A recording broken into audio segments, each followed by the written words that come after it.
حضرت شیخ الحدیث مولانا محمد ذکریہ رحمۃ اللہ علیہ اپنی آپ بیتی میں لکھتے ہیں، میں نے اپنے بچپن میں اپنے والد صاحب سے اور دوسرے لوگوں سے بھی یہ قصہ سنا کہ ضلع سہارنپور میں انگریزوں کی کچھ کوٹھیاں تھیں۔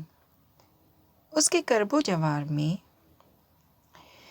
بہت سی کوٹھیاں کاروباری تھیں جن میں انگریزوں کے کاروبار ہوتے تھے اور ان کے مسلمان ملازم کام کرتے تھے۔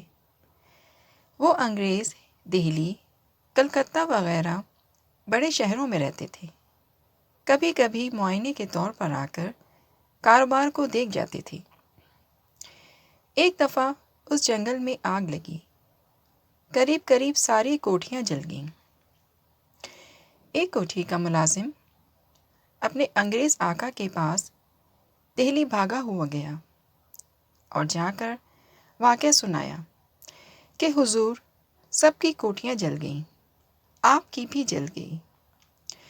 وہ انگریز کچھ لکھ رہا تھا، نہایت اطمینان سے لکھتا رہا۔ ملازم نے دوبارہ زور سے کہا کہ حضور، سب جل گیا۔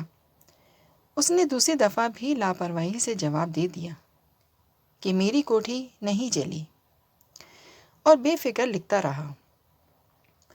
ملازم نے جب تیسری دفعہ کہا تو انگریز نے کہا کہ میں مسلمانوں کے طریقے پر زکوٰۃ ادا کرتا ہوں، اس لیے میرے مال کو کوئی نقصان نہیں پہنچ سکتا۔ وہ ملازم تو جواب دہی کے خوف کے مارے بھاگا ہوا گیا تھا کہ صاحب کہیں گے کہ ہمیں خبر بھی نہیں کی۔ وہ انگریز کی اس لاپرواہی سے جواب کو سن کر واپس آ گیا۔